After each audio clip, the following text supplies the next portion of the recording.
right. Well, welcome and thank you for showing your faces. Pamela, I don't think I've ever met you on the screen, so nice to meet you. And Carolyn, hi, nice green sweater. I love that. Susanna, you're looking, hey, Susanna, you're looking beautiful. Yeah, good to see all of you. And I'm just going to flip through the pages. Yes, Kelly, I don't know, have I met you on the screen? I don't think so. Yeah, first time. Nice to meet you. And oh, hey, Diana, good to see you there as well. So today we thought we will get into the zone of the ritual. And Chris and I will share some thoughts. We've been having so many amazing things unfold because how ritual works is so magical. Number one, the moment you decide that you're in a space of this sacred space, whether you do the way make or not, it's like the field is guiding us to start getting into the mode of what it is to celebrate, but what it is to go inward to prepare yourself for this ritual. Whatever ritual you do, I really encourage you to do something this time of the year. It's sacred, okay? We know some people that will say, oh, I don't care about that holiday. I only care about the Halloween. Or some would say, it's like, oh, it's such a busy time. I can't be bothered. I get that, but I think this is such an incredible time to pause. If you're in the Northern Hemisphere, the dark nights, the darkest, the coldest nights that we're experiencing is setting the stage for you to go inward, inward, inward. So ritual is the key to human nature. And we'll go into a little bit more about what ritual means. But I was having this crazy experience today. I'm just going to start there. I actually felt really, really sick today. I actually did a very short session for a sauna. And I couldn't stay in it more than 20 minutes, which is unusual for me. Okay. I've been doing sauna sessions since I was 4 years old. I do a sauna at 170 Fahrenheit, just so you know. And I would stay in it for 40 minutes usually, or 45 minutes. I know I take it to the extreme level and then I do the cold bath, right? So I take my body into a complete range of experience. But today, after about 15 minutes, 20 minutes, I started to feel nauseous. And so I got out, I laid on the floor with towels and I called on Chris and he came and put some, blankets on me. And this may sound disgusting, but I was just kind of burping things up. I had nothing in my stomach, so I wasn't throwing up, but I was burping things up. And I realized that, whoa, I've entered into the ritual already. And what happens, which I'm going to have Chris chime in, is that when you decide to go into this point of reflection, a lot of the crap starts to come up. Literally, you will feel nauseous. You'll feel like rashes come up. You may not sleep that well. Your energy dips, all kinds. And then we just have to tell you, over the Christmas, it was kind of a difficult Christmas for us. We couldn't quite get into a sense of like, okay, I'm welcoming the universe to come through and find my own inner voice. Like I'm able to do that usually this time of the year. This year was not the case. And what happened was on the Christmas morning, our sewage basically backed up. Okay. And then we were trying to fix the toilet. And I looked at Chris and I said, don't you think you are pushing the plunger a little too much? And he goes, no, this is how it works. And then all of a sudden the poop came up through the shower. So there you go. I mean, maybe that summarizes the 2022 for many of us, but it is that shitty. But the moment you decide, you may begin to experience chaos in your life. You begin to experience crud okay, and mud and poop and yuck and muck, okay? But that is, you're journeying into the ritual. And yeah, at that moment, we're both looking at it going, all right, what can we do? And then Chris says, you know, this is what it is to be a Sufi. This is what it is to be a spiritual being, is to show up to what it's asking us to show up to. You just don't label it as, oh, it's horrible. Oh my God, you know, why is this happening on a Christmas morning? No, you just show up. You show up to what the universe is giving. And then we quickly grabbed our towels, this and that. And then Chris and a friend was there. So it was perfect. Both of them went to the crawl space and they had to fix all kinds of crazy stuff. And our septic system was actually frozen. So we're taking out the icicles, pipe of ice out of the septic system. So I'm frantically boiling water, trying to melt this thing, but it's just kind of was symbolic to what I went through this year. And I think that's what Chris was going through. But I'm going to pass it to Chris for a moment, and we can share a little bit of what ritual, the moment you decide, the universe conspires and says, seriously, are you ready for this? Seriously, you're going to go deep enough to who you are to explore everything? Yeah, everything. Yeah. Okay. So as much as I'd love to talk more about our plumbing, I have a few other things to say. Because it's true what Masami said, when you enter into the ritual, what you're doing is you're in a way inviting chaos. Because in that chaos is an opening to new creation. And that's one of the things that's so important here. There was a happy ending to our little incident over Christmas. We got it resolved. We got it figured out. We learned a few things in the meantime. And so there is something about this process. And I wanted to add another point about ritual. There's so much that we could say about this, because like Masami said, there is something essential to being human in ritual. And one of those things is that when we consciously enter into a ritual space, not only do we find that chaos may join us for a time, because it's like Masami said, are you sure that you're really ready to make this commitment? Because that's what a ritual is. You're making a commitment to renew your connection with life, with the universe, with the cosmos, with yourself. And in doing that, it's going to shake things up. It's going to stir up the sediment that's been slowly settling over this past year. And I only put it back a year because we've been doing this waymaking annually. And so we've had a whole year to look back on now. And we'll say a little bit more about 2022 here, but just a few things. Masami, if you want to go straight into it, I can share my screen and yeah, let's do so that we have plenty of time to ask questions and write. I'm going to show you a few things that we can reflect on here today. All right, is that showing up all right? Yes. So I just put three things onto this slide. Okay, the rituals are, they're a process that does these three really important things. And this is the most basic level of a ritual. And a ritual isn't always a formal process. We're going to go through a formal process somewhat on Thursday when we do the waymaking, because that's a group effort. That's something that all of us are bringing whatever we have to bring into that ritual space. But rituals are happening all around us, whether we're fully aware of it or not. The difference is we want to be conscious about it so we know what it is we have committed to. Because essentially what that it is we've committed to a story that is bigger than ourselves. Okay, we might think of it as the hero's or the heroine's journey, which is a process of renewal. We take our solo journeys, we go into the dark places of our lives, we learn and we bring healing and we bring new life back to our world, because our world is often an ailing world. That's how this story goes. So the ritual allows us to enter into that story space of our lives, into that archetypal layer of our lives where those big universal energies are operating.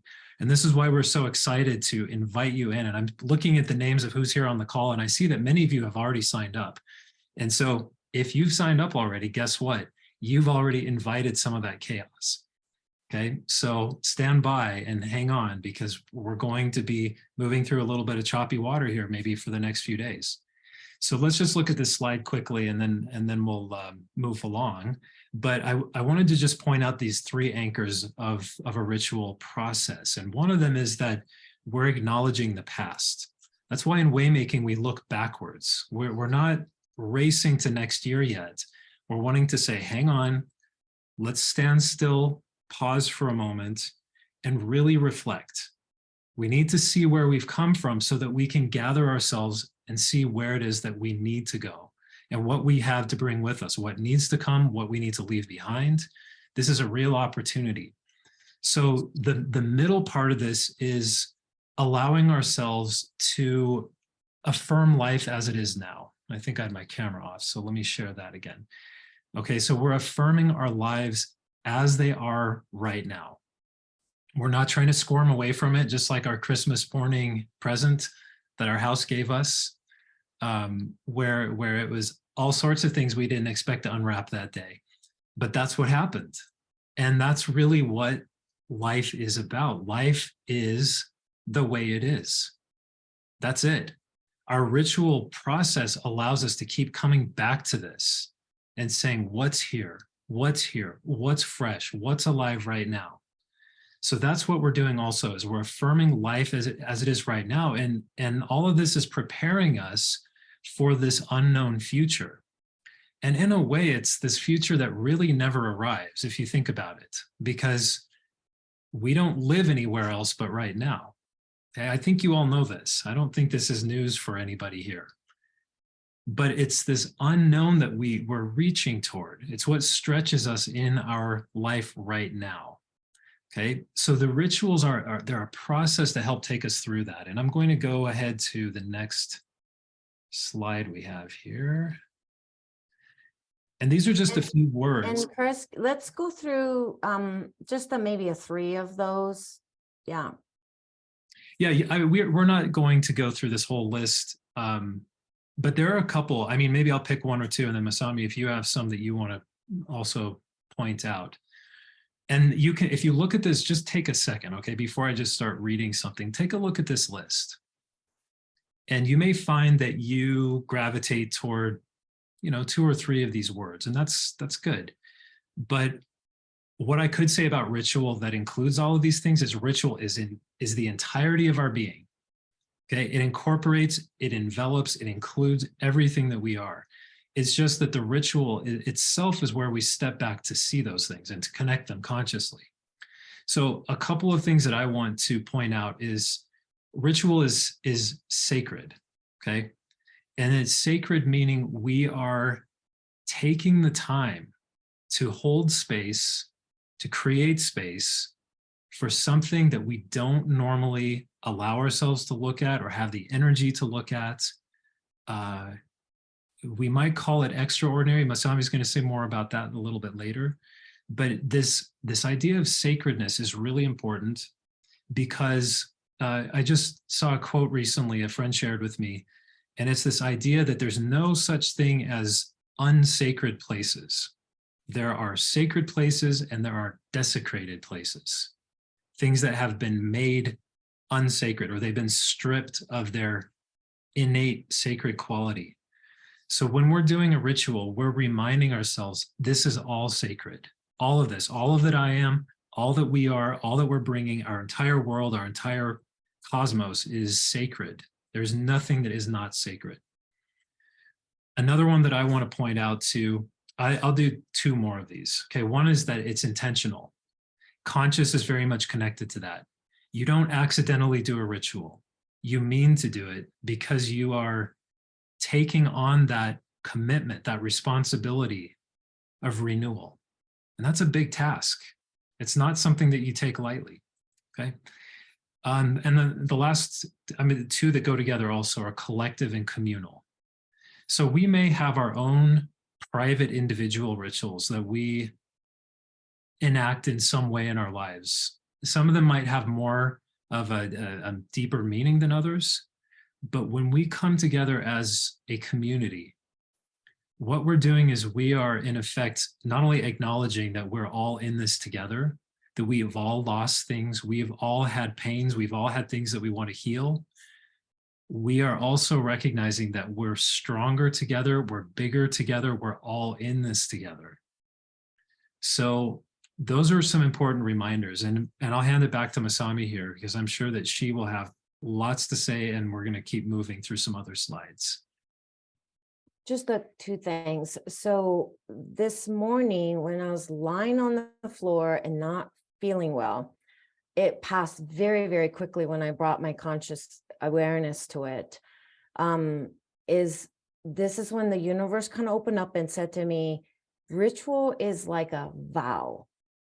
And it said it's almost like a marriage vow where you redo the vows with the sacred.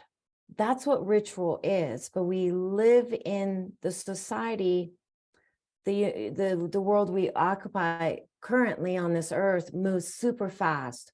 It's hyper emotion, that we don't slow down enough to say, wow, I am connected to this universe. I am connected to this Mother Gaia. And I vow this connection, that I make that connection again. So it's the renewal of that vow is what ritual is. And that's what the universe said to me. And I thought, wow, I really felt the depth of this earth and the expansiveness of the universe at that moment marrying each other. And I was that person in the middle. I am that being in the middle. So it's so hard right now to live on this earth where we don't take the time to do something like this. We don't set aside time to do something like this. But this was our ancestors' practice. Ancestors have always stood in the middle of between the Mother Gaia and the universe and said, I am here. I'm renewing this connection. So really realize the grandness of this ritual, as well as it's done in the individual and collective level. So it's the micro, it's the macro coming together. It's the marriage of all that is what you get to experience at least once per year. And I just wanted to make sure that you know that if you can come on the 29th live, obviously it's recorded, you can do it on your own. I recommend that you do waymaking by mid-January. So let's say you just couldn't quite do it. It's got so busy with the end of the year. It's a very busy time of the year, so I understand. But try to get this done by mid-January, because that's when in Japan we do the celebration of burning the things, maybe written things or maybe things that you use for decorations. We create this huge fire. Each community makes this. And then we bring to that, we add to that fire so that we can let go and renew and then recommit to this coming year. So please keep that in mind. And then one thing that I wanted to add to this is, for those of you that will be doing the waymaking with us, I will be actually revealing what this year brought for you. This year actually gifted us already with what next year is going to look like for you. But there were a particular couple of months that were very potent time in your life this year that actually gave you a preview of what's going to happen in your life in 2023. So I'm going to definitely reveal that when that was, and you will have the chance to kind of go back, return, contemplate, and say, wow, that's what this year was gifting me with to prepare for this coming year. So stay tuned on that one. It's going to be quite fun. Let's go to the next slide, Chris, and then let's start. Yeah. And okay. So this was something I just wanted to briefly mention to you, everyone. When I tuned into the ritual and ancestors, what they told me is that rituals bring changes at the DNA level. Literally rituals, practices of rituals restore and repair. So any ritual, but restores and repairs your DNA. And I do believe that our ancestors, our ancient beings that have come and gone at cosmic level, they brought rituals with them, or they created rituals, or they felt the need to do rituals each time they sensed that they needed to restore and repair their own inner cellular level DNA. And this was an aha moment that I felt. So I wanted to share this, that when you partake in rituals, know that this isn't just working on your mind level, and not just even on your heart level, not just on your chakra levels, but this is literally repairing, restoring, renewing your DNA that you were gifted with for centuries, millennia, and goes way, way, way, way back. And you're carrying that torch forward. You're carrying that DNA forward also. Okay, and then the next is when I think we're going to get started on the questions. Is that right, Chris? Yeah, and can I just add one thing really quick, is the timelessness of ritual is related to what Masami just said. There's this ancestral passing of the torch. And this is an important part, actually, that we acknowledge, and we'll be doing this on Thursday, is acknowledging this ancestral stream that we have inherited. We're the front edge of that right now. And it's so important because this ritual is a timeless process. It's constantly changing. It's constantly renewing itself. It's constantly responding to what is alive right now. So I just wanted to say that before we go into questions. And yeah, let's head into it. Okay, so please get your notebook or paper or pen out, and then we're gonna take our journey back to this year, 2022. And let's go to the first question I put together. And I post it here so those of you that want to read it as well, or reflect on this later on your own, please do that. And then I'll be posting this question on the Teachable as well. And I encourage you that are participating in Waymaking to make comments on this, maybe add your thoughts to it, because we collect them all and we put it on our altar. So please do, feel free to share. So question number 1 is that, what are 3 experiences in 2022 that shifted you out of your ordinary way of life to seeing the extraordinary? What are 3 experiences in 2022 that shifted you out of your ordinary way of life to finding, or perhaps seeing, the extraordinary? And I just want you to pause, because you may think of something really giant that happened. But as I was preparing for this and sitting with this, something inside me said, don't always look for like a giant event that happened. That's okay if it's one of those things that you want to mention it as your 3 experiences. But also I encourage you to look for something really small, maybe a minute experience that you had, that if you look back at 2022, that you say, wow, that kind gesture somebody did for me at the grocery store, or someone smiled at the post office, whatever, that might have been the moment that shifted your frequencies towards the extraordinary. So I also encourage you to look into that. And I will ring the bell in about 3 minutes or so. Once you hear this, we will go to the next question. So I will be quiet now.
Did that bell sound come through, Chris? Yes, it did, very clearly. Okay, good, good, good.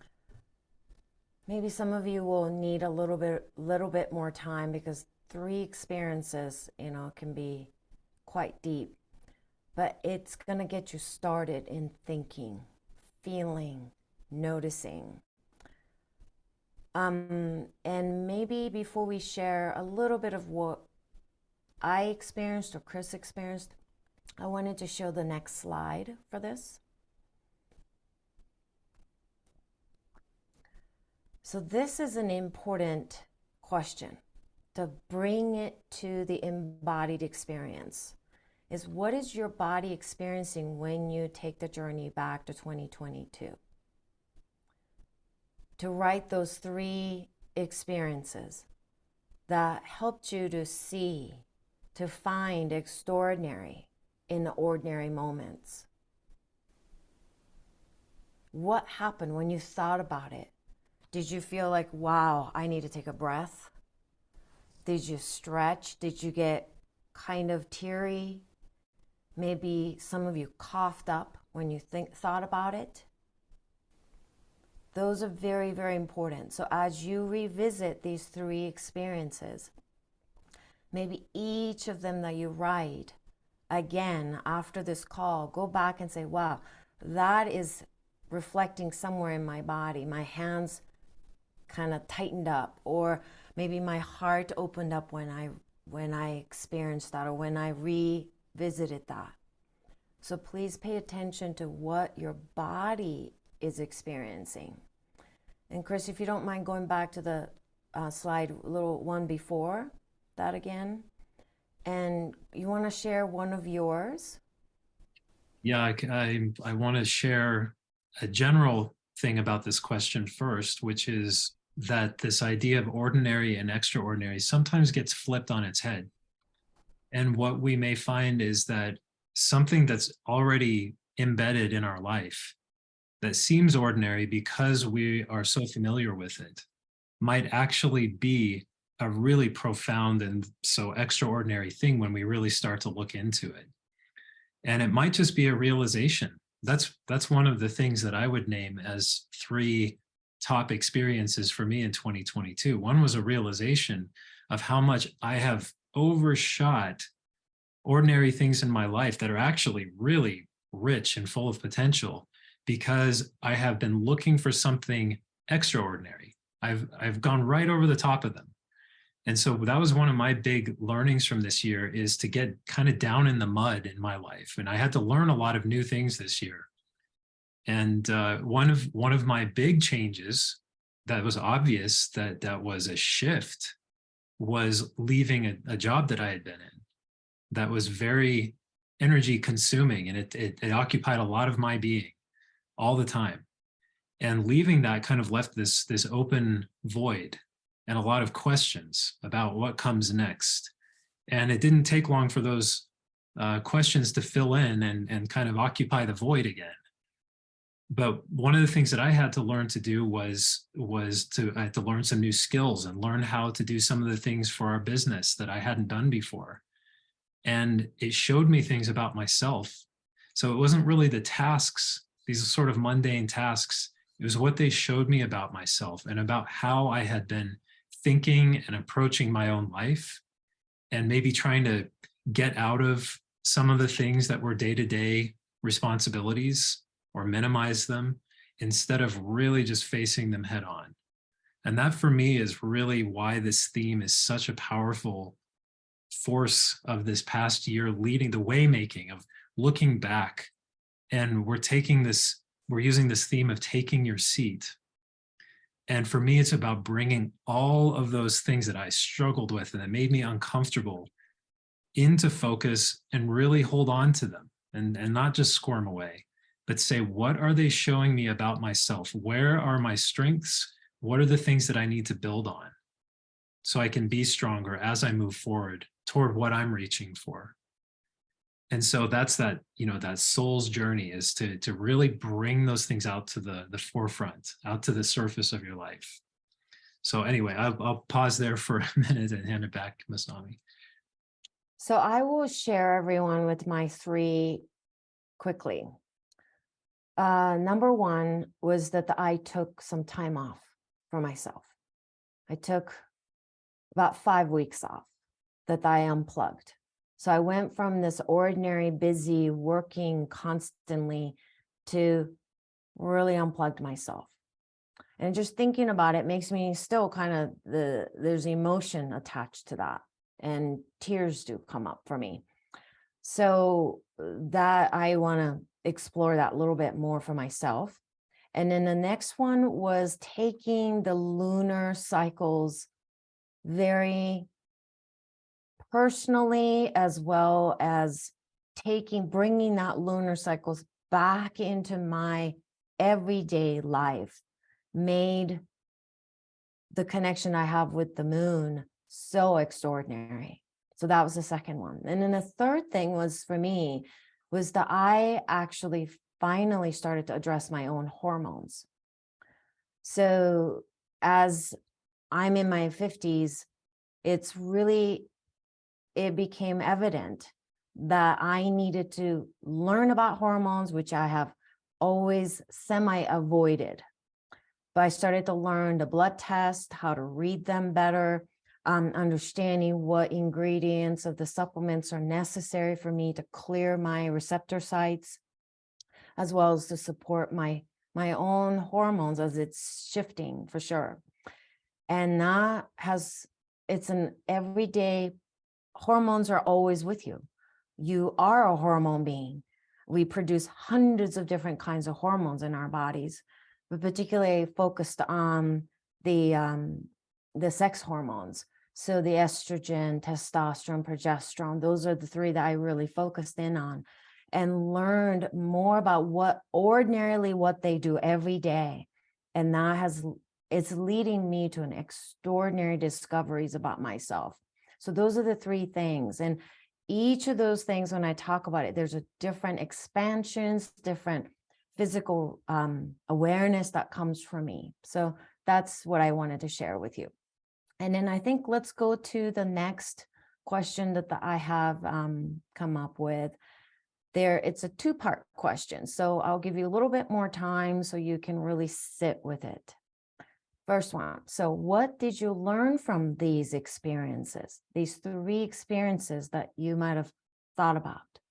And I do encourage you to think about it, but feel it. And maybe your gut will have immediate thoughts about what these three experiences were. Go with that. Go with that. So you don't let your mind think about it too much, analyze it too much. Really feel into what is your gut saying about these three things? What did you learn from these things? Was it a wake-up call for you? The hormone thing was a wake-up call for me. I worked on my hormones my entire 40s because I messed up my adrenals so much in my 4 decades of really ruining my adrenals, overusing them. And it was a wake-up call when I hit in my 50s. I thought I was doing okay. And I realized that no, you need to pay a lot more closer attention to your hormones. So it was a wake-up call, like a physical wake-up call. It also was a gift. So these experiences, what were your gifts? Was there a wake-up call involved in this? Were there some losses? Did you have to give up some things, or did you receive? So just start thinking about that first. I'll give you plenty of time to write. And were there any themes? This is a key. Themes that repeated past lessons. Were there any themes in these three experiences? We're just choosing 3 right now. Did they have themes that the universe is like, you think you learned that by now, but you still haven't learned it to the depth that you can? Was there a theme involved in that? Okay, so I will ring the bell. We'll come back in I think we need about 6 minutes on this one. I'm going to ring it again, everyone. Sorry. And we'll see you in about 6 minutes.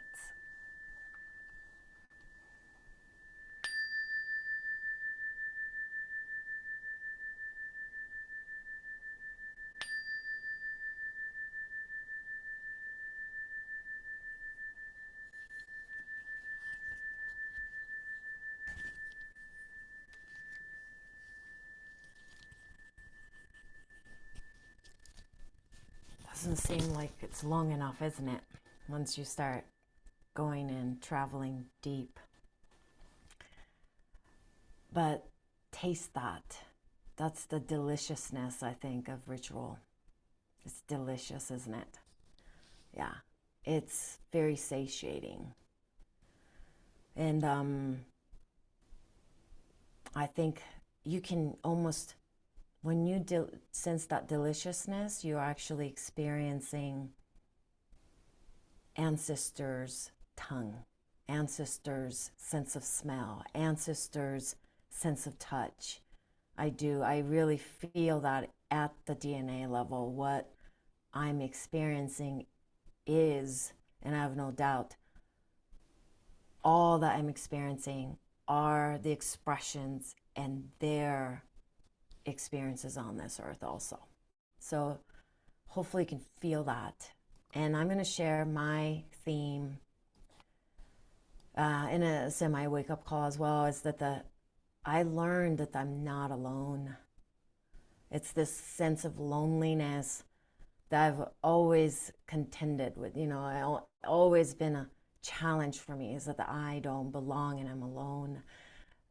But what I have really clearly understood this year was that I walk with myriads of companions, fellow travelers, always. And that might be the moon, might be the planetary systems, it might be each and every blade of grass, but I walk with myriads of companions and fellow friends. And that's the theme that I've been taught, I've been exposed to for so many years, but never could quite taste it till this year. And I feel it's well on its way to digesting and assimilating and absorbing. Yeah. Chris, do you want to share your theme? Yeah, this is actually a hard one for me. I have to say this is a hard one for me to acknowledge for myself, but it came on so strong this year that I mean, let alone to say it in public like this, but it's along the line of the wake up calls. But then it you know, and there was a sense of loss, there was a sense of gifts, but basically for me, the theme that opened up was this awareness that I have created this very limiting box that I've occupied. And it's made up of beliefs and old habits and, you know, just ideas and things that I tell myself that make me kind of shrink down and become really small in myself. And when that happens, it makes me withdraw and pull away. And it was very easy to do that after leaving a job that, you know, on a very superficial level provided stability and a sense of identity in some way. But without that, suddenly that gets ripped away, and there's this almost like this little kid, this little fearful kid that is just wanting to figure out how to express himself, and then realizing that that little kid has been trapped in this box that he built. And so for me, it's first of all that realization, but then the gifts part of it is to recognize that there's so many invitations and opportunities that are open all around me, and that I'm not really allowing myself. That's what I've been doing, is not allowing myself to really reach for them and step toward them. And so the final thing is that it's this awareness that I'm capable of so much more than I've actually allowed myself to do. And that what I'm here to do is so much bigger than me. It doesn't really have anything to do with me. In a sense, I am the vehicle of it, but it really could care less if I like it or want it or prefer to do it or not.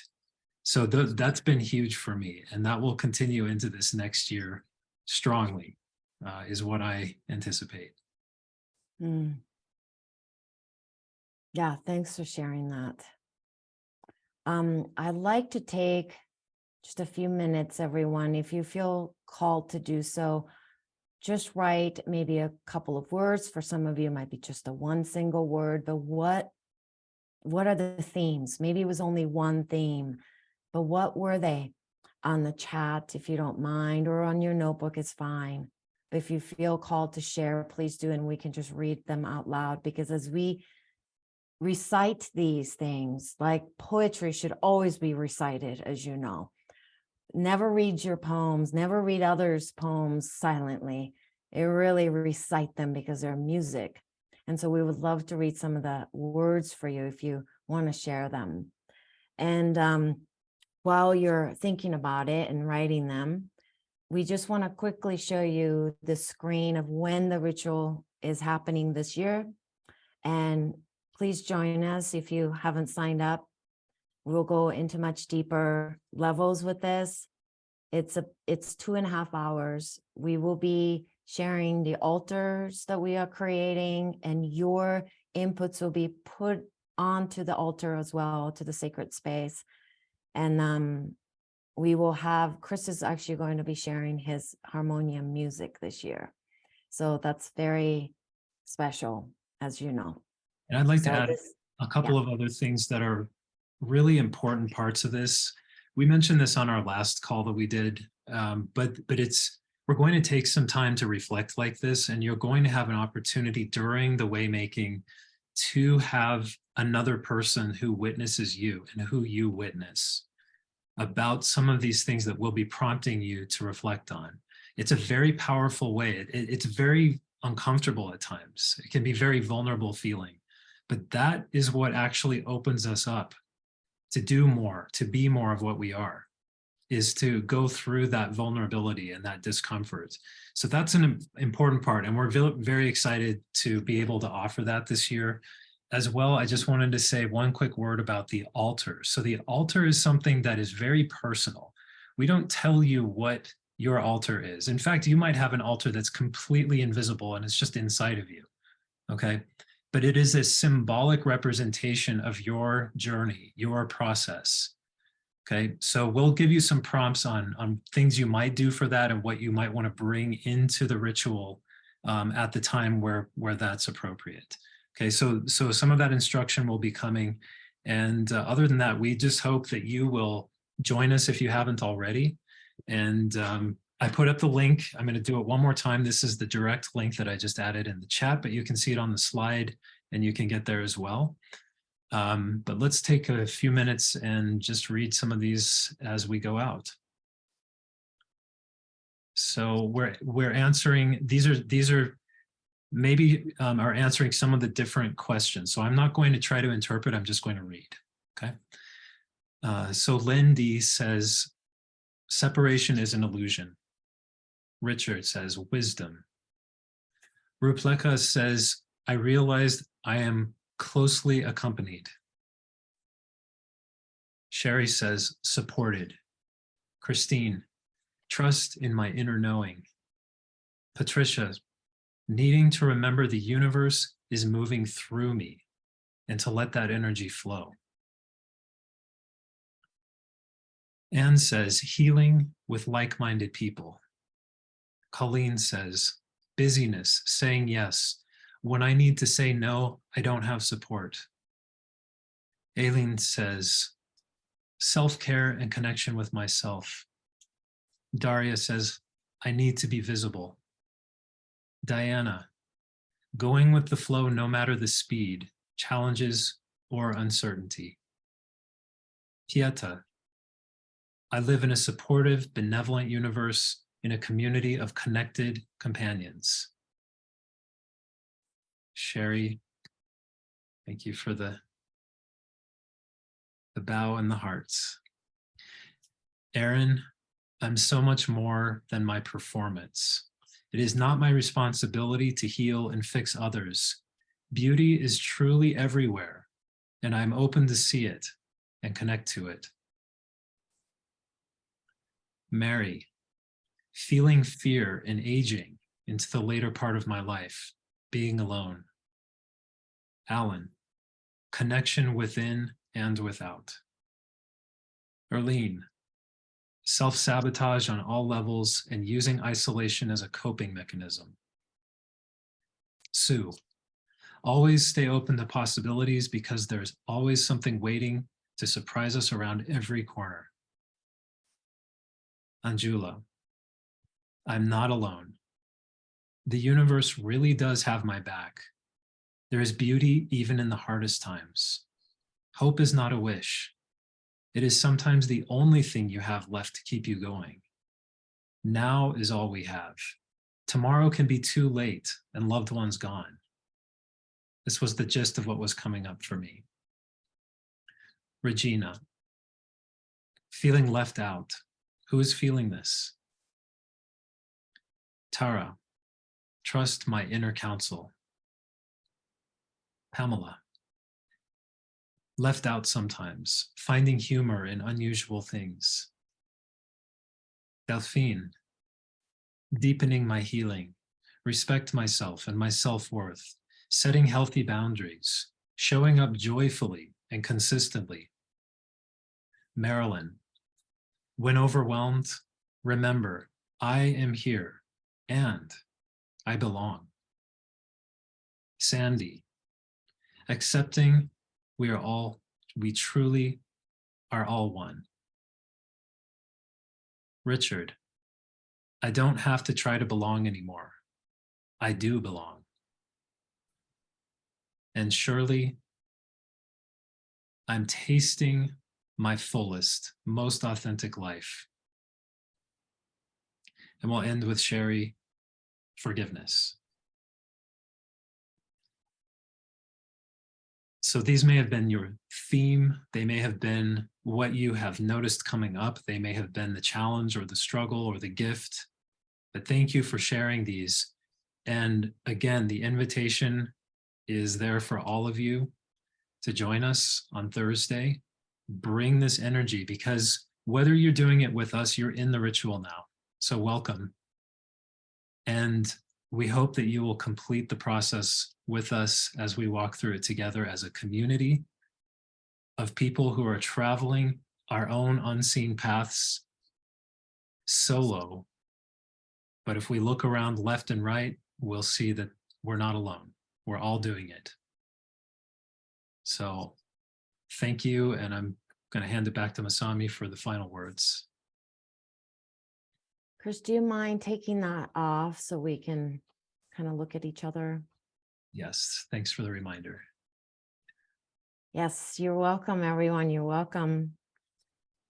I hope this at least shifted the time, the linear time that we're in, and that you sidestepped. And then one of the things that I was saying to Chris this morning is that we're all flowing this like flow of this river. And sometimes we're just so busy trying to avoid the boulders that are coming and the waterfalls. And we're just so busy trying to navigate all that we don't stop and go, wait a minute, I don't always need to be in this river.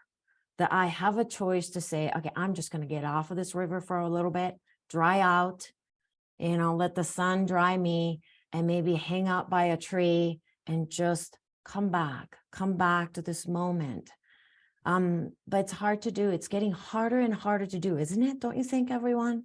It's just that life is moving so fast. It's just getting harder and harder. And so it requires your sincere and conscious awareness to say, okay, I'm going to set aside just a little bit of time for myself this year so I can step out of that river, out of that flow that is just sucking me towards something.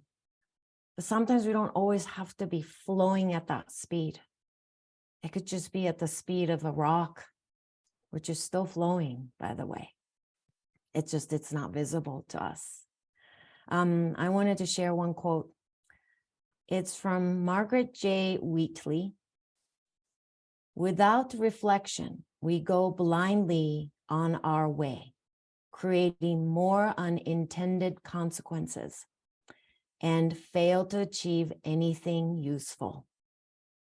Without reflection, we go blindly on our way, creating more unintended consequences and failing to achieve anything useful.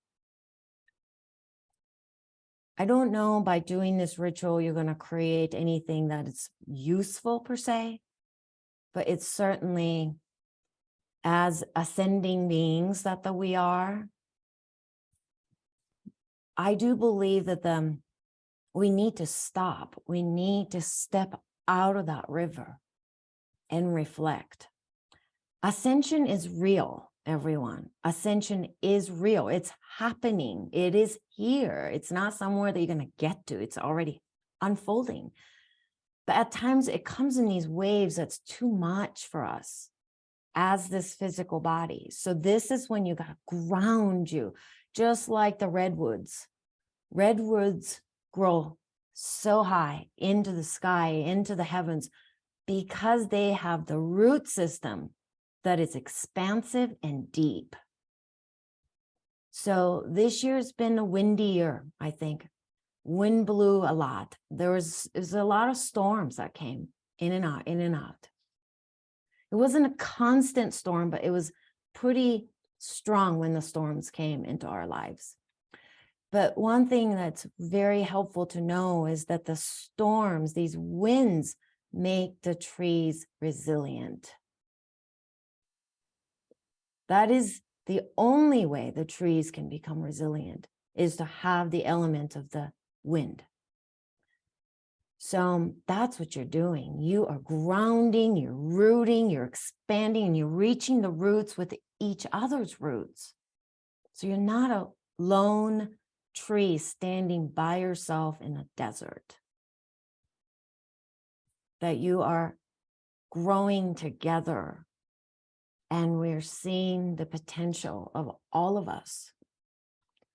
So let's hold that space for one another. Some of us experienced a lot more stormy year.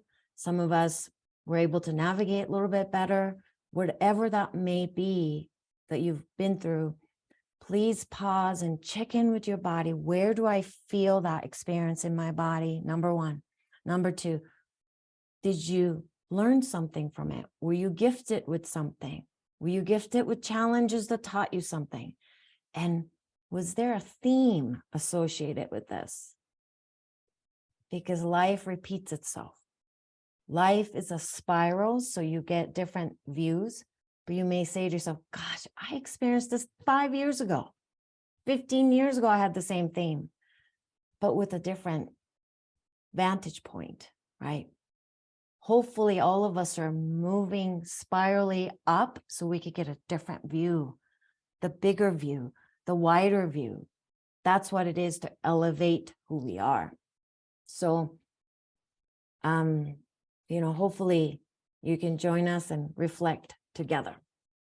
Chris, I think I want you to end this session with your wise words, and then let's let everybody go in their own ways. Okay, I'm not always full of wise words, but I think what I would say, one thing first is just to remember that on a practical note, you don't have to do this with us live to do it. Okay, if you can't make it, that's okay. You can take your time, sit with it, do it when it works for you. We have a lot of different time zones reflected here, so that's completely fine if that doesn't work with your schedule or your time. But this, I wanted to say, I was actually just looking at my screen at the image that I showed of the mountain where our title of Waymaking is. And I'm actually going to tell you that that's a very special photo, because that is part of my taking my seats. That picture, I took that photo. Those are my tracks through the snow. So the top of a mountain, that's one that we climb often. And to me, it's very reflective of this process of not only taking journeys that are in parts very steep and difficult, and you can repeat them again and again and learn something completely new and unexpected each time you make the journey. And that part of it is about opening yourself up to this new perspective, this new broadening of horizons, of possibilities that you could not have seen if you hadn't pushed yourself that extra bit to see what you really, really, really are made of. So yes, that's all I've got for today. I think But I will tell you, this process is something that it's difficult for us too. The whole preparation of this stirs up so much stuff. You wouldn't believe it. Between us, individually for us, but we push through it year after year. And it's so important not to just become dead inside, to keep renewing the life that's in us. That's what waymaking is. So we hope you'll join us. Okay. Thank you so much for being here today.